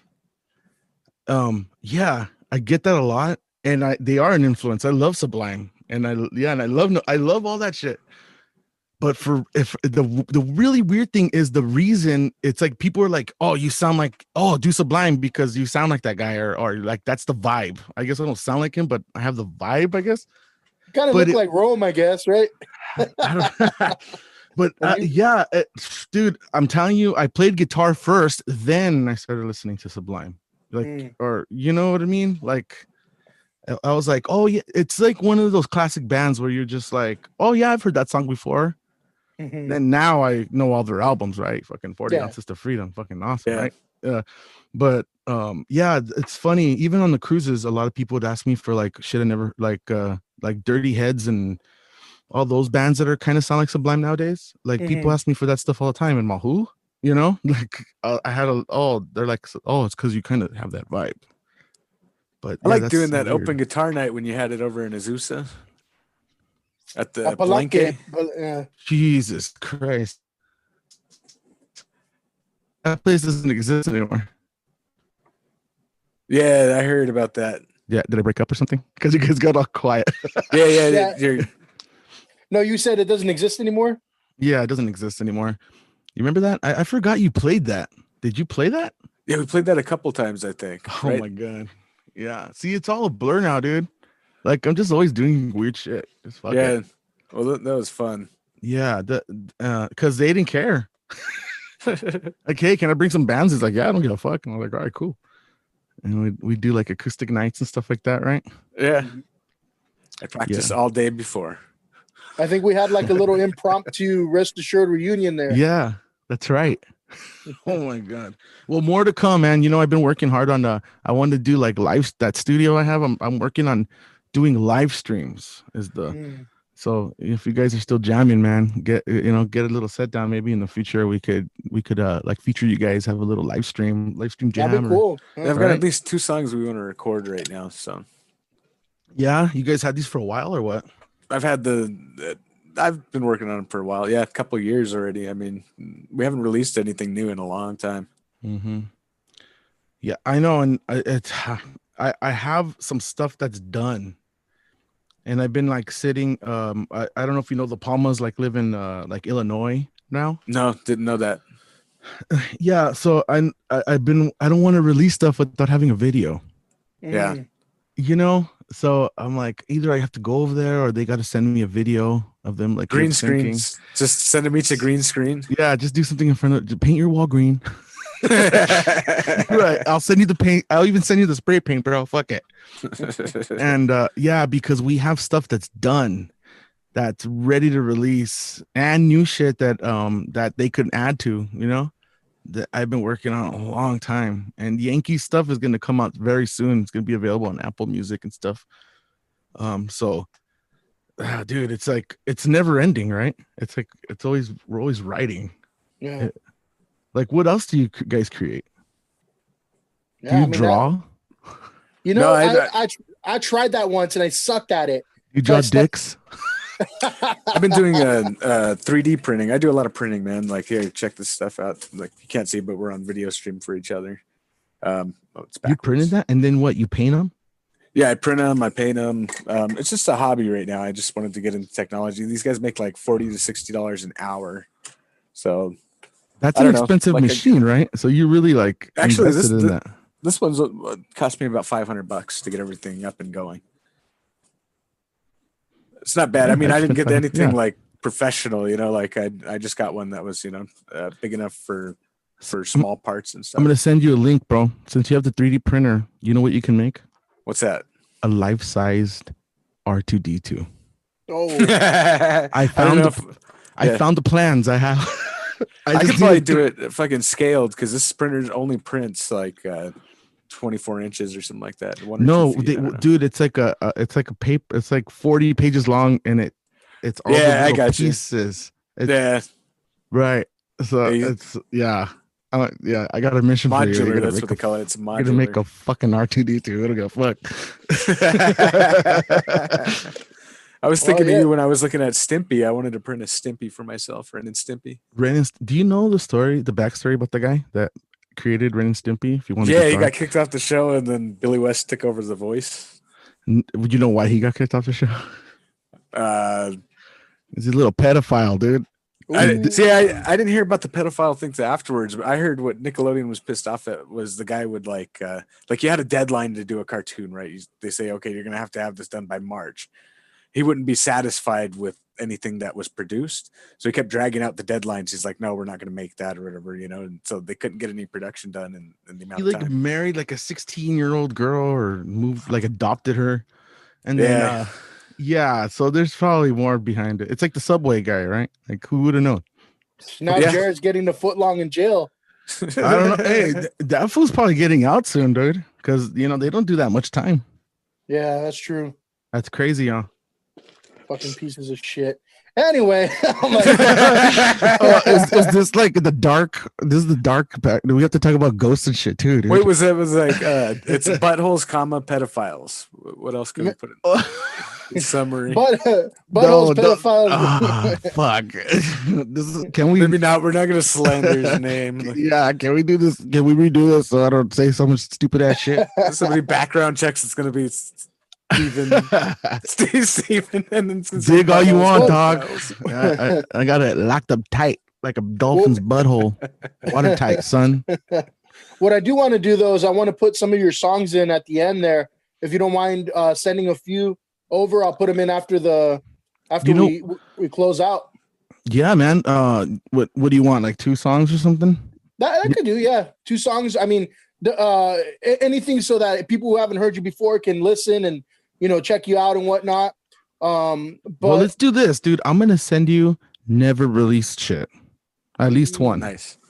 Let's I want, like I said, I have stuff that's done, and why not? This is a perfect. Why not? This is a good place to kind of like show what I got coming up. And I, multiple, and maybe you can put if you go to my website www.steven with the V gb.com, G as in good, B as in boy. I have songs for free. You can listen to all my work there. And it's like what is it called when you could get it for free. Like it asks you how much do you want to pay, you know, so you could put 0 and you get the song for free. All you have like to donations, do yeah. That's what it is. Yeah. And so you could get the song for free. You just have to give your email address or something. And then but if you pay 1 cent, then you could get the song for free without leaving your email address. So you won't get like dirty pictures from me. But if you want dirty pictures, put your email address. You're gonna want those pictures. You're gonna want those pictures because I got like, look at the I get down, bro. I got like lights and shit to get fucking the best pictures of my cock. Man, with all the talk about buttholes, we left out the cock talk. All right. His nickname is the I leave the best for last. But yeah, so they can catch you there. What other social media can they find? Where can they find you on social media?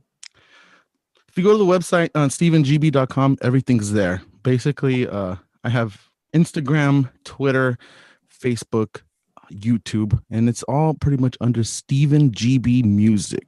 So, at Steven G.B Music. But everything's, if you don't remember, just go to the website, and everything's, all my social media is there. I'm probably most active on the Instagram.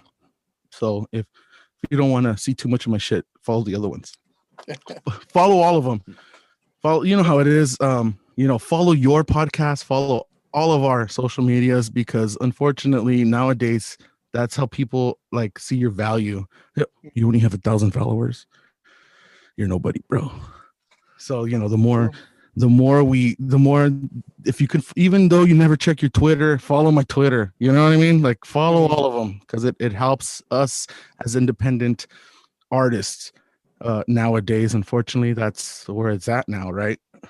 Yep. Yeah, and my MySpace. Follow my you know what? Forget everything. Damn. Follow the MySpace. I wish that world still existed, man. I love MySpace. I was gonna dust off the old routers and the modem, the 56K modem. Weren't those the glory days though? The MySpace days? Oh man, because I remember like loading up this, like putting the songs on the MySpace. Like there's not really that anymore, right? You can't even do that. Nope. They lost all the songs that we did. A couple years back, I think it was a couple years back, they sent messages or whatever. They're like, oh yeah, we had a glitch or something like that. Like basically all the music and stuff on MySpace music was gone. So like all our songs well, check it out. You can go and like, cause we uploaded a few songs to there, and you can go and they have like the track name. They have our little cover art and they have the amount of time the song was, but you go to click on the song and it's like, this is not found. This is not found. So I can remember what the song was called, but I have no idea what it sounded like, Now I'm curious. I think as soon as I sign off this shit, I'm going to fucking look at MySpace. Yeah, I don't know if it's still going on. They would have fixed it by now. If it's even still a site, I've never been on MySpace in years. I know. I wonder if it exists. Yeah. It exists. It's just gone forever, those songs. I mean, but is it the songs that you guys made on the demo? Those, and then like some live tracks we did, and then just some random like shit we never. I don't remember ever having recorded anywhere else. But it is what it is, Hey, who did you guys record with? Did you guys use Dave or did you guys use the other guy? What was that dude's name? Omar. You guys recorded with Omar. Yeah. Omar, and what was Jeremy. Jeremy, yeah. Jeremy. He was the owner. Yeah. Yeah. That guy's what's it called now? Yeah. Yeah, that's what he is. We used to see him at the bar a lot. Oh no shit. Yeah, both those guys when we were working at Carmine's, they used to go over there a lot. Carmine's. That was a nice studio, man. It's too bad that place is gone. Yeah. I like that one. It was, I mean, hell, it was like the only studio we recorded at, but it was cool. Before we go, any last minute stories about each other, Whitey or Steven, either way, about each other that you want to tell? On the spot. No, on this podcast, for the record. No, shit, we have a lot of stories together. Yeah. I mean, we've known each other since, like you said, I was a Cub Scout. My little Power Ranger. We used to play Power Rangers together. I'm not ashamed to say. That's right. Yeah. Yeah. I remember sleeping over at your house when I was little too. So I mean, I have memories of you when we were little kids. Bro, do you know you're the first person to show me Goonies? Really? At one of those sleepovers. Do you remember this? I slept over at your house. I remember you slept over at my house. Yeah, yeah. And I almost got raped by I don't even want to say. Do you remember that? I do, yeah. Yes. I don't want to put her on the spot, but no slandering. But that was the night you guys were watching Goonies, and then I was like, "What's this?" And I was like enjoying it, and you're like, "What? Like, you never seen Goonies? Like, what the hell's wrong with you?" And we watched Goonies, and that movie changed my life. And then later on that night, I woke up in the middle of the night, and someone was straddling me and kissing me, putting lipstick on.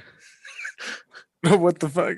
Yeah, I woke up and she was putting. I don't want to say who it was. There was a lot of people sleeping over. She was putting lipstick on, right? And like, what the fuck? And started like kissing me, right? And I was like, what the fuck? Like confused. Like, what the fuck's going on? You know? And she wouldn't. And then you fucking got a guitar, dude, and you smashed it over her head. Do you remember that? I don't remember that. You smashed over a cheap acoustic guitar. Boom! And knocked her off. And then I fucking ran out of the house and I slept in the garage. Do you remember that? I remember sleeping in the garage. I don't remember ever hitting somebody with the guitar. That's crazy. Yeah, dude, that was funny. You got my back, dog. I was still an innocent little virgin. I didn't know what to do. I was like, what's happening? We were young. Yeah. Yeah. Is that good enough story for you? I think that'll suffice, man. I'll take that one. I never heard that before. Yeah. I mean, I'm telling you, we were young, so maybe you kind of don't even remember, dude. Yeah. We were little. I half remember all that. Like, I remember certain parts. Yeah. I blocked out the parts I didn't want to, I suppose. I get now you know, like now you're like, how did my guitar break? Now you know. Yeah. Yeah. That acoustic guitar broke because you smashed it over someone's head. Fuck it. So the Cub Scout years were a little bit of a trip, I guess, huh? Yeah. I mean, we were like, I don't know. We were young. We must have been our first time kind of like socializing with different kids and shit, right? That was the first time we avoided being raped. Yeah. The first time I avoided being raped was in Cub Scouts. As opposed to the second time. No. And dude, have you seen on Facebook sometimes, like, it's like Boy Scouts of America? It's like, if you ever been raped, fucking contact us. It's like a lawyer. Oh my god! It's like so fucking common. I mean, this isn't funny. I'm sorry. Yeah, no. I've been fortunate that I was like, no, dodged a bullet. Yeah. yeah. Jesus. Like, no, stay away, dick, or whatever. Old man. Or maybe you know what it was. I wasn't good looking enough. I wasn't. Yeah. Whitey was. Yeah, man. They're like the dirty ass Mexican or the white boy. They got me out in time. All right. Well, shit. It's been a lot of good stories. I think, we'll leave it at that before anybody gets arrested. But thank you, Steven, for joining us, man. I think, you're one of the people I wanted to have on for a while just because, like I said, you're the fucking Monte town troubadour, man. Like, yeah. Everybody knows you for that. How about the Troubadour? There we go. Troubadour as well. Yeah. But if you have, ever want to come back on, shoot the shit with us, we're always open to that. Whitey's been co-hosting for a bit. So yeah, man. Any more stories? Yeah, for sure. Any more stories pop up, let me know. We'll play your music at the end. I'm also going to play a clip of, I had a former guest. He was an autistic kid who has his own podcast. So that'll come after your song. So everybody pay attention to that. Other than that, everybody listening at home, appreciate it. Thank you. Fuck you. And good night.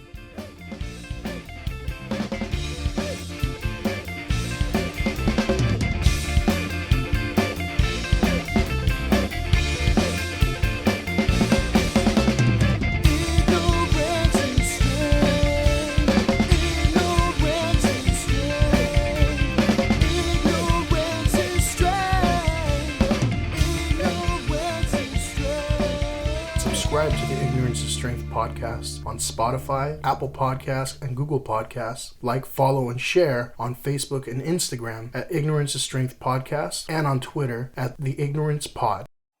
All right, thank you for listening. As promised, we've got 2 tracks coming up from Steven. First one is by his band Sistine called Above, and immediately after that, we got a song called No Puedo Respirar by Yankee Azteca. Please enjoy, and after that, stay tuned for a trailer from Sam Mitchell's Autism Rocks and Rolls podcast.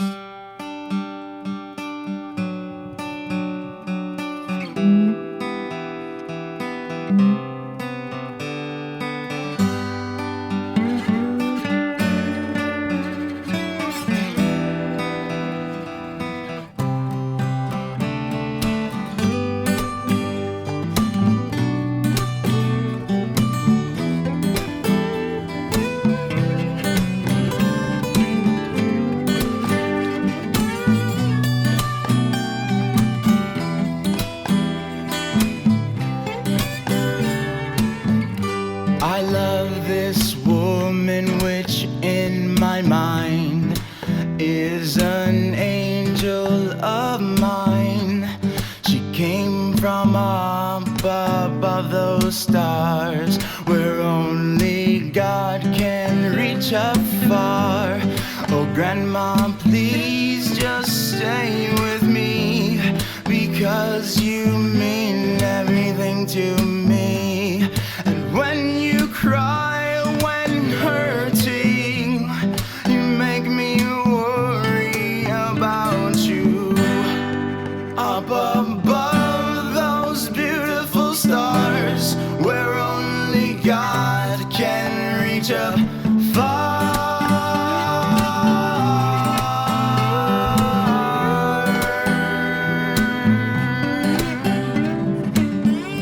I know my memory of you is a happy one, of truthful and loving days.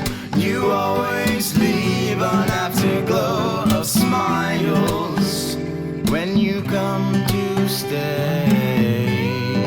You always leave an echo whispering down our ways of happy times and laughing times, of bright and sunny days. Up above those beautiful stars where only God can reach up far.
mueve hacia el horizonte. Las nubes suelen llorar las injusticias de la chota. Me quieren sofocar. ¿Por qué me tratas así? Ser el color de mi piel.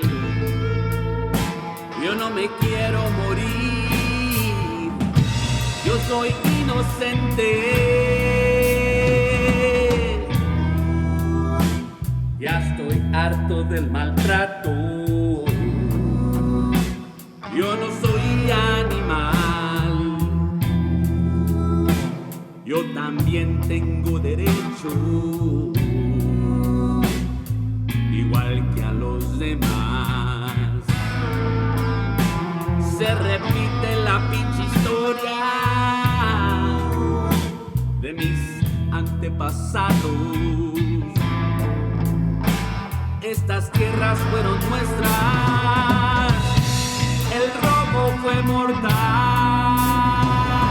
No puedo respirar, no puedo respirar, no puedo respirar, no puedo respirar, no puedo respirar, no puedo respirar, no puedo respirar, no puedo respirar.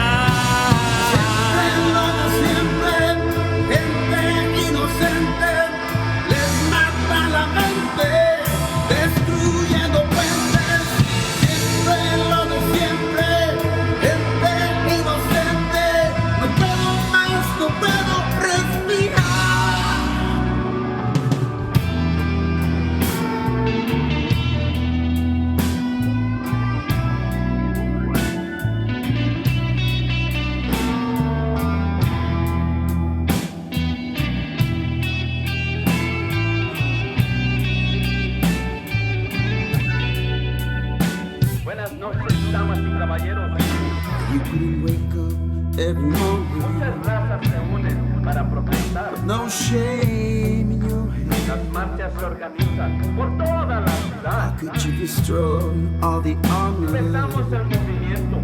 bestowed to you by all men? La revolución la llevamos dentro. All the unwanted truth will come El out. pueblo lo exige. La gente la pide. Limping to graduate. Si no hay justicia, no habrá paz. We all know the pomp and circumstance. No, I'm not afraid. No puedo respirar, no puedo respirar, no puedo respirar, no puedo respirar, no puedo respirar, no puedo respirar, no puedo respirar, no puedo respirar. Siempre, gente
Well, he's not a doctor or a therapist, but he'll give you good advice and some helpful tips.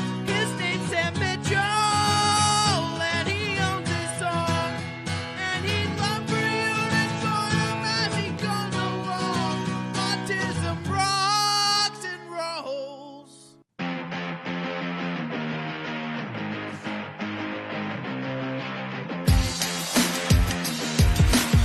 Hey, I have a question for y'all. So what do you think of the word when you think of the word autistic? Broken, dumb, creative, eccentric, fun, weird, annoying? To me, autism rocks and rolls, and ironically, that is the name of my podcast. I am autistic, and my name is Sam Mitchell. I am not ashamed of who I am to every day, and I struggle, yes, every day. Every day is a bit of a challenge for me, but come on a journey with me. I will help you understand autism as I shift the puzzle pieces one step at a time. I started my podcast to remove the stigma off of autism. Listen, I am not broken. I'm a functioning member of society, with autism or not. I am determined to be successful. Let's unite, come together, and understand the challenges and beauty of the brain wiring called autism. Listen to my podcast and see what you think. I hope it inspires you to help you understand the others with autism. Listen to it on your platform of choice. iTunes, Spotify, YouTube, Podbean, SoundCloud, and Stitcher, and also, don't forget to keep on rocking and rolling, you all.